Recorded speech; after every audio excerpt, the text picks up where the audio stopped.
சற்று முன் கிடைக்கப்பெற்ற மிக மிக முக்கியமான செய்தி ஒன்று வெளியாகி உள்ளது. பன்னீர்செல்வம் அவர்கள் ஆலோசனை நடத்தி வருகிறார்.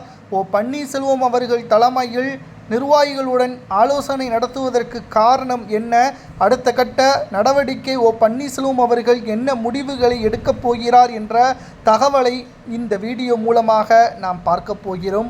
அதாவது பாஜகவுடன் எதிர்ப்பை தெரிவித்து கொண்ட ஓபிஎஸ் அவர்கள் இனி அதிமுக பாஜக கூட்டணி தமிழகத்தில் வெற்றியடையாது. மோடி அவர்கள் சமீபத்தில் பன்னீர்செல்வம் அவர்கள் அனுப்பிய கடிதத்தை புறக்கணித்ததோடு தமிழகத்திற்கு வரக்கூடிய நிதி இன்னும் தமிழகத்திற்கு முழுமையாக வராத காரணத்தினால் அதற்கு எதிராக கடிதம் ஒன்றையும் பன்னீர்செல்வம் அவர்கள் மோடி அவர்களுக்கு எதிராகவும் தமிழக பாஜக தலைவர் மற்றும் மத்தியில் ஆளக்கூடிய பாஜகவிற்கு எதிராகவும் கடிதங்களை எழுதியிருந்தார். இதனால் பன்னீர்செல்வம் அவர்கள் திமுகவில் இணைவதற்குத்தான் திமுகவிற்கு ஆதரவாக பாஜகவை எதிர்க்கிறார் என்ற பல்வேறு விமர்சனங்களும் முன்வைக்கப்பட்டு வந்தது.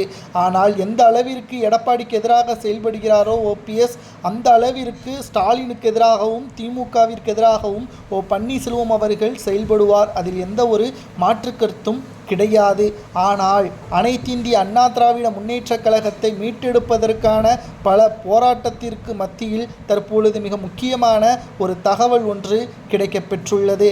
அதாவது திராவிட முன்னேற்றக் கழகத்தின் ஆட்சியே ஒட்டுமொத்தமாக சட்டசபையிலிருந்தும் தமிழக மக்கள் நீக்குவதற்கு முடிவுகளை செய்துவிட்டார்கள். புதிய ஒரு கட்சியே தமிழகத்தில் ஆளுமையாக வரவைக்க வேண்டும் என்ற முடிவுகளையும் எடுத்திருக்கிறார்கள். இதனால் விஜய் அவர்களுடன் கூட்டணி பேச்சுவார்த்தையும் நடத்துவதற்குத்தான் ஓபிஎஸ் அவர்கள் தனது நிர்வாகிகளுடன் ஆலோசனை இன்று பண்ணை வீட்டில் நடத்தி வந்துள்ளார்.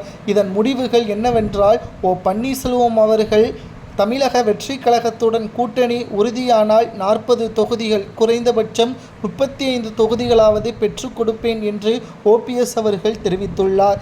திமுகவிற்கு எதிராகவும் அதிமுகவின் கூட்டணிக்கு எதிராகவும் நாம் அரசியல் களத்தில் அதிமுகவின் தொண்டர்கள் நமக்கு ஆதரவாக செயல்பட வேண்டும், அதற்கு நீங்கள் தான் முழு பொறுப்பு என்றும் நாளைய அரசியலை நாம் தான் தீர்மானிக்க வேண்டும் என்று ஓபிஎஸ் அவர்கள் உறுதிமொழியையும் எடுத்திருப்பதாக தகவல்கள் தற்பொழுது கிடைக்கப்பெற்றுள்ளது.